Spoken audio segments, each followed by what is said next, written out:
Good evening, Eastern North Carolina. I'm Valentina Wilson with my colleague Wes Goforth. We're live tonight in New Bern's Woodrow community. Val, we are at Florida Avenue and Beach Street. The Neuse River is about 300 yards to my left, your screen right over here, ground zero during Hurricane Florence's arrival and the great surge that we had right in this area up to 10 feet on Thursday night and Friday morning. And over the next half hour, we're going to show you some of the sights, sounds, pictures, the unbelievable story of Hurricane Florence here in New Bern. We are right off Oaks Road. If you know where the bakery is, the Sunbeam Bakery, well, it's right at the end of this street, right at the end of Beach and Oaks Road. It's a dark night, folks, very dark. Take a look at some of the devastation here behind me. There's a mobile home here, or it was one, and you can see it is splintered, not much left. On the ground, what's left of a vacuum cleaner and an iPhone, possibly just left behind. There were actually two mobile homes on this lot. I talked to the guy who lived in one of the mobile homes. He's safe because he evacuated to Greensboro. You can see why it was important for him to get out, Wes. Val, were it not for some of our artificial lighting and a few car headlights tonight, it would be pitch black out here. There's no power in this part of New Bern.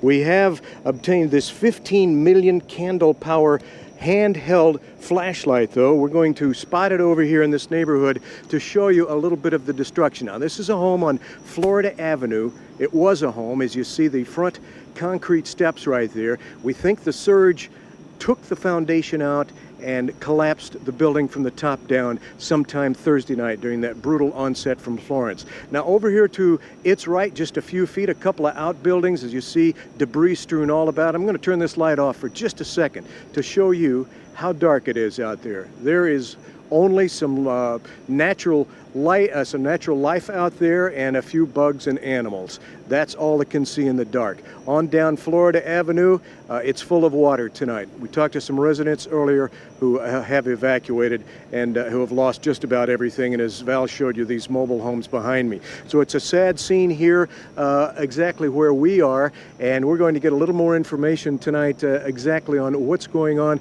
with the tone of the spirit of people of New Bern, Val, from the police department. Yes, and we also have an update on the number of deaths in the Carolinas. It's now up to 17. We do know that a 3-month-old baby died today when a tree fell on the family's mobile home. That family lived in Dallas, which is west of Charlotte. So again, another death to report sadly tonight. We do know that the governor will be here tomorrow. News Channel 12 will bring you all of that information live when we can. And also, New Bern city officials will hold a news conference at 9:30 tomorrow morning to discuss important issues. It will take place at City Hall again. We will be right on top of it. Val, you talked about that 3-month-old baby. A tree fell on it. That was today. The storm, the teeth of the storm in that area in Dallas had gone past. So it was weak tree roots that caused that tree to topple. So you don't need to be out. That was one of the tragedies that reinforced that part of the idea tonight. I talked to New Bern Mayor Dana Outlaw late tonight. President Trump had given him a personal call. The president will be in the area in a matter of days. We don't know exactly when, but we'll certainly keep you apprised of that. We're learning more about curfews, when you can place your debris at the end of your yard, and also other important things for the city of New Bern. Here with us now is Lieutenant David Daniels. He's with New Bern Police. Lieutenant, first of all, the curfew that's still in place. Sure, the curfew is intact and will be in effect until 7 a.m. tomorrow, Monday, the 17th. And so that just means people need to stay indoors. Yeah, we're asking for them to stay indoors for their safety. As you saw from your broadcast, it's dark out at nighttime, and you just don't know what you're going to walk into. Very unsafe. We can vouch for that. Now, when it comes to looting, are we seeing any reports of looting here in New Bern, or have you heard of any reports in our area at all?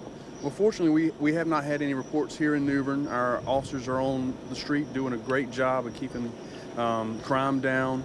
We have extra personnel here. The National Guard is here helping us out. So fortunately, we haven't had that problem here. And what steps are in place to make sure that it doesn't happen? Well, we have assigned officers to specific communities. Your particular area here in Woodrow, you've seen officers riding by constantly, and that's what we're doing all across the city to keep everyone safe. Finally, what about debris? People have all kinds of things. You know, your power was out, you have to throw away the food, you might have some appliances that are blown now. When can we set all of that at the end of our streets? Well, once the curfew is expired, the residents can begin putting their debris out on the curb. We ask them not to put it in the street, but on the curb itself, and to divide it into 3 different groups: yard waste, appliances, and building materials. I think it's separated in those 3 groups. City workers will begin picking it up as soon as possible. Okay, Lieutenant Daniels, we know you have important work to do with City Police. We thank you for coming out and sharing more information with us tonight. So we're learning things as far as the curfew and also when you can set all of those items at the curbside. So keep all of that in mind. Now we're going to get an update on the forecast and also give you some more information as well, Wes. Val, we are finally able to get our crews around eastern North Carolina. We've learned from the Bogue Banks and Emerald Isle, which took 24 inches of rain over this 3-day period. They had a wind gust of 100 miles an hour right on the beach on Friday night. 85 homes in Emerald Isle have sustained major damage. There are no known fatalities. The 2 bridges going onto the island, the Bogue Banks from Carteret County, where the major beaches are at Atlantic Beach and Emerald Isle, are opening up in short order to residents only. News Channel 12's Brian North got onto the island in that part of the county today. Brian North here in Atlantic Beach. This is the first chance we're getting to look. We're one of the first ones over the bridge. A lot of residents who have passes can get over here. It started at 1 o'clock this afternoon. They're trying to keep a lot of people out of here that they can, but want to let people look at their property. The first thing we noticed when we came over the bridge is the crow's nest. This is where they store a lot of the boats at the yacht club. I know they took some boats out of there earlier this week, but still some left. You can see the one over here, cattywampus on its side, but overall, looks like most boats that are in there fared pretty well. The building obviously suffered the worst damage. And then you come right up in here. Looks like some water damage in the store. Some of the merchandise still looks intact, but certainly a lot of damage to what relies a lot on tourism. The ocean's still churning pretty good today, and if you take a look, this is the pier right behind the DoubleTree Hotel. Certainly it's still up, but a lot of damage. The railing's having some issues. And then the hotel itself, it is locked up right now. Remember, it was damaged a lot during Hurricane Irene, and it took years to rebuild it. Well, lots of damage here. Take a look at the damage to the company building. All the siding blown off it. I've never had the ceiling like this done before. This is in Salter Path. My name is Frida. Frida. God, so there's the water damage that came in through the ceiling. Yeah. Up there, the upstairs. Carpet soaked. So carpet is soaked. Yeah. I've lived here all my life. Your whole life? My whole life. And this is what, the 2nd time it's flooded? No, it's about 4th or 5th time. 4th or 5th? Yeah. And you keep staying? Well, it's home. There's no place like home. Yeah. So this is your first time going in? Not good.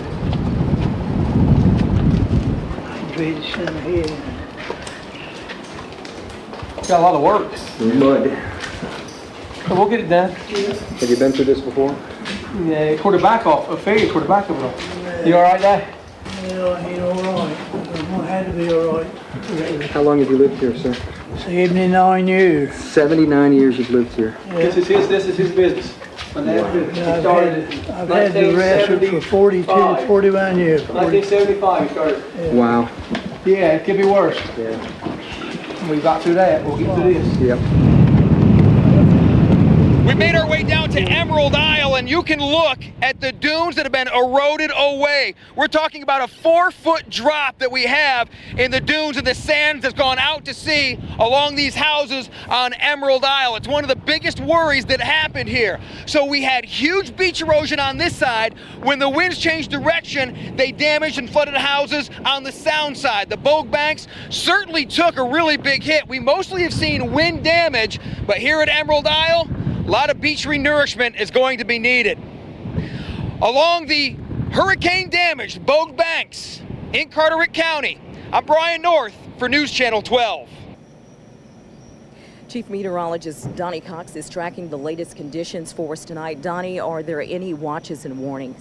Well, we do still have the watches and warnings out, especially as you take a look at the map. What we're looking at off to the north here, especially along the Pungo River and the western part of the Sound, we still have a coastal flood advisory until 5 o'clock tomorrow morning. near Kinston now. Remember that we do have concerns about flooding, especially along the Neuse River, and this will be especially challenging toward the end of the week because that's when we expect to see the flooding that could impact the Highway 70 and the areas around Kinston. Expected to be still a little bit less than what we saw with Matthew. Matthew was the record flood. We're going to come in about 3 feet below that, but we'll continue to keep an eye on it.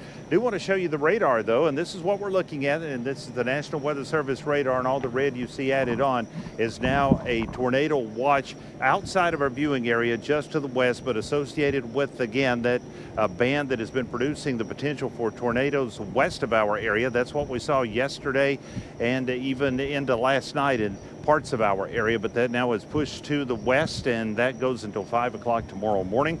I'll come in just a little bit closer and show you that we still have these rain bands out there, especially just south of Kinston as you head down toward Pink Hill, Cove City headed down toward Trenton, and then as you make your way to Pollocksville, even just to the northeast of Jacksonville. We'll continue to see that, but let me show you the bigger picture where the bigger area of rain is located. That would be from Winston-Salem to Greensboro, and then on over toward Raleigh, and then continuing to the north, especially as you can see right along the Virginia and North Carolina border. And this goes all the way from the Tri-Cities in Tennessee along the Virginia, North Carolina border all the way to just about Roanoke Rapids or near Henderson is the areas that we're looking at there.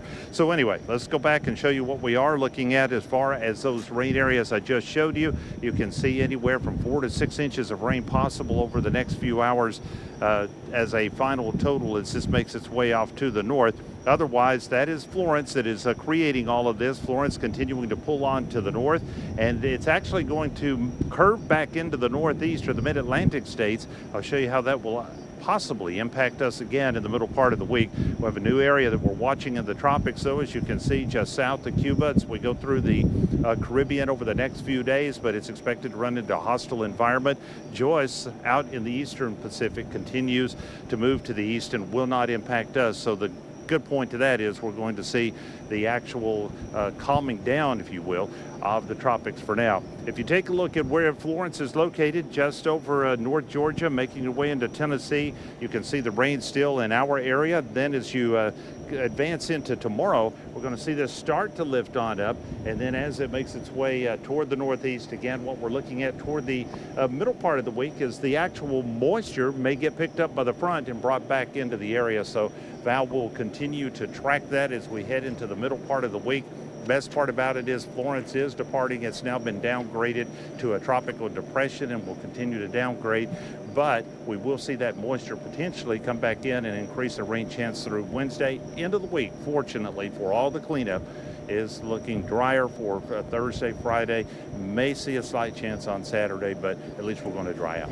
Yeah, and speaking of that, small steps, this is the first dry newscast we've had in quite a few days. I mean, it's been raining so much. We're just happy to see a little dryness right now. Even actually saw the moon a couple of minutes ago, so that was certainly nice just to see that, to give you hope that it is drying out. All right, Donnie.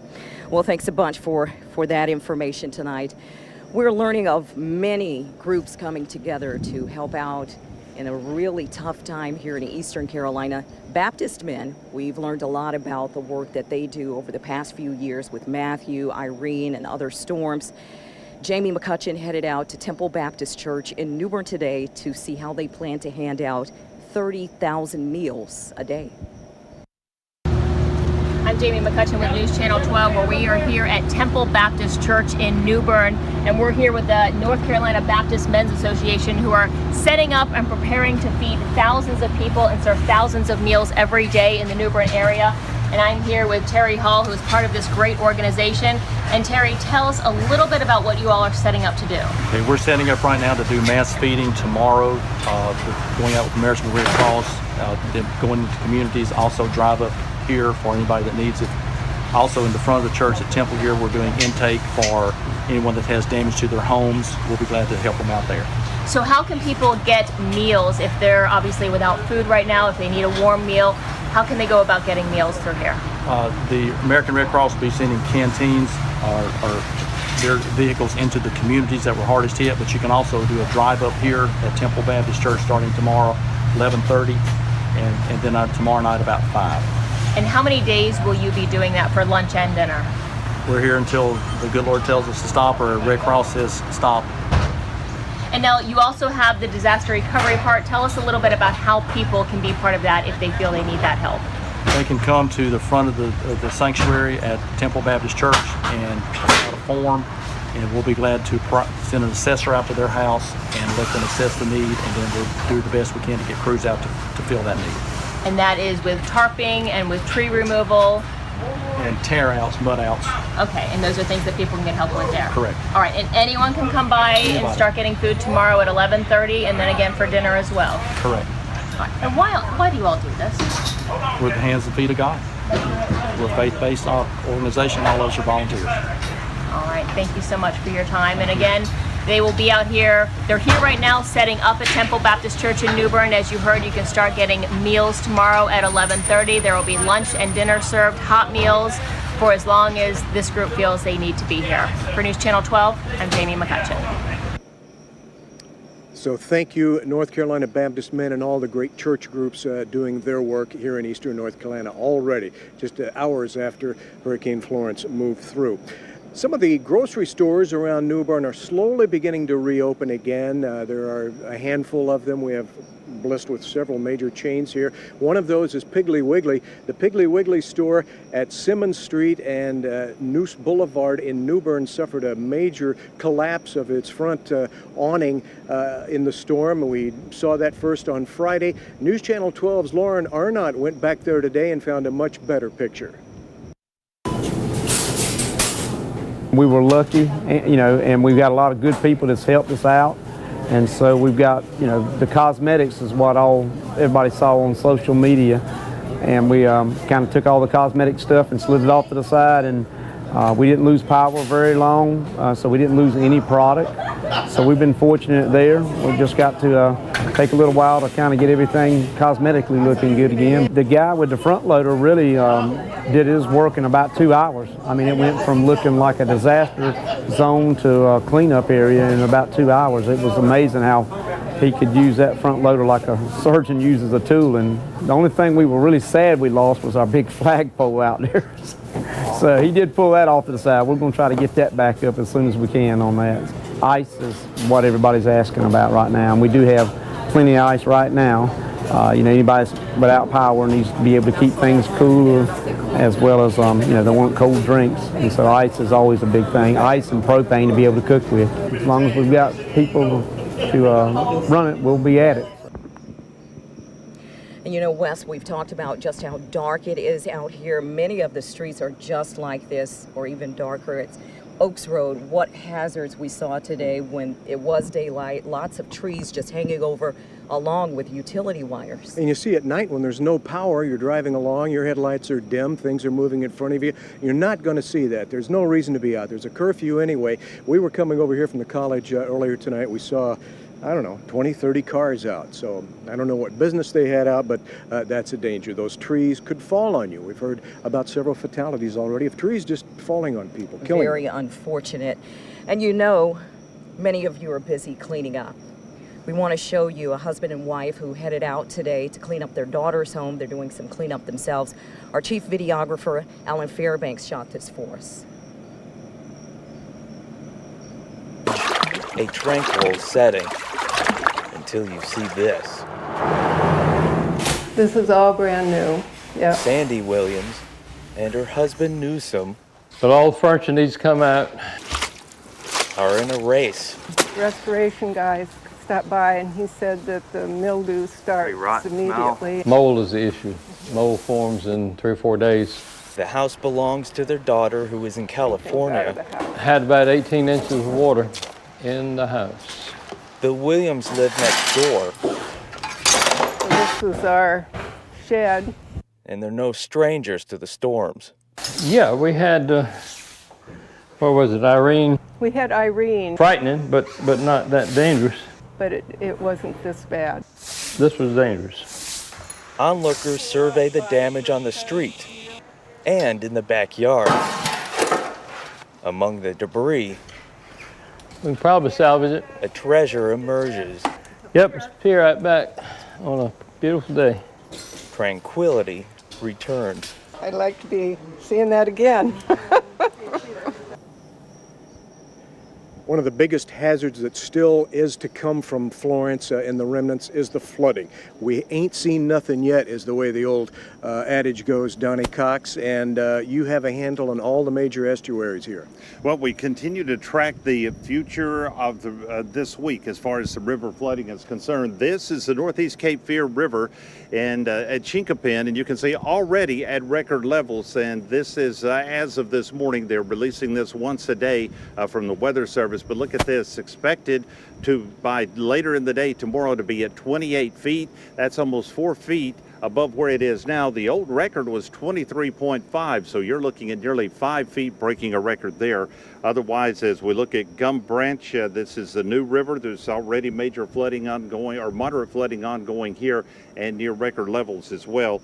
And as we hop over and take a look again, this is something we want to keep an eye on. Here's the record for again that we're looking at for places like Contentnea Creek, and again that's could get into that same category of record-setting level. Also for the areas that you're seeing here, these continue to show that several of the rivers around the area, and what we'll do is pop across here and show you that the Neuse River at Kinston, that's the one that everybody is keeping an eye on. This line up here, that's the record with Matthew, 28.3 feet, and you can see expected to go into the major category as of this evening and stay in the major category, but not expected to reach the records of Matthew. Should come up about 3 feet short of that on the projections, and it looks like that will actually happen toward the end of next week, Friday, going into Saturday. And Donnie, we read earlier, a couple of the flood gauges are broken, and they've already been broken, I think at Trenton and at Chinkapin, if I'm not mistaken. Let's get over to Valentina Wilson now. Wes, social media is really what people have been tuning into since we've been off the air. We were evacuated from our building Thursday, so we couldn't bring you television reports, but we brought you all kinds of reports on Facebook, Twitter, Instagram, you name it, also on our website and mobile app. We're going to talk about a little bit of that right now. Since evacuating our station at Channel 12, we still want to continue to provide additional information and content through our various digital media platforms. And so currently right here I have Jason Boyd. He's here with Channel 12, and he's our digital content manager, just to highlight and give an overview of some of the content that we're providing across various platforms. Yeah, you're correct. We were providing great coverage before and really during the storm, but when we evacuated, we've really just continued our coverage even since then by stories on our website and certainly stuff on our Facebook page. You see stuff on our website here. We've got stories about evacuations and the total death toll. You know, there's been 15 people that have been killed. That's certainly something that devastates us all. We had an update to the story on of our own situation of the newsroom flooding and such. We've had additional stories about really places that are kind of bilking people and stuff that are trying to seek shelter. We've got photo galleries. We've got, you know, individual stories from different places and such. FEMA had a story that went national today. So we've got so much content. We had a great story from Harkers Island. One of our reporters, Marilee Moore, she did a story basically where she got a chance to talk to people who are trapped on Harkers Island. Carter County has been so badly hit that she was able to talk to these people, get a first-hand account about what they've been going through. It's an incredible story. We shared it last night. It's been one of our top social stories of the day. So, but we, you know, we're providing information as far as roads are concerned, you know, other things like that that we have not only on the website, but then again, we go to our Facebook page. Our Facebook page, we've gotten a tremendous amount of coverage, followers and such. You see we're at 211,000. We started the week at about 202,000 people on the Facebook page, and we just had so many people that are just craving information, craving the news about what's going on because they can't watch it on TV. Their TV's out, radio's out. So we're really kind of setting the trend in a sense by following social media. So by, you know, posting so many different stories. We've got Facebook Lives that we're posting. We're posting just general stories itself, you know, updates about things that have been going on. Nicole Griffin with a story, you know, from Riverbend. Just captivating things that are happening. So thank you, Jason. So as you can see, we are continuing to provide you coverage on everything regarding Florence, Eastern Carolina, and we will continue to do so through the recovery process. So stay tuned and feel free to follow us on all of our platforms. You saw us evacuating our television station on Thursday night in Glen Burnie Gardens in New Bern, and our home for the next indefinite period of time for you. We'll be working indoors writing news at Craven Community College out here live. This is where all of our broadcasting is going to take place from. Our operations manager from our sister station, WPEC, down in West Palm Beach, Florida, Carl Puglisi, is in here helping us immensely. And Carl went back through the television station, WCTI in Glen Burnie Gardens today, to show you what it looks like right now. We wanted to give all our viewers a first-hand look at how WCTI fared.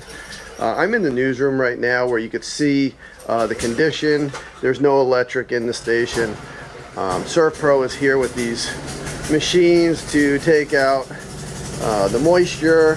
They got their works cut out for them. Normally we would have editors here cutting the news, a row of producers.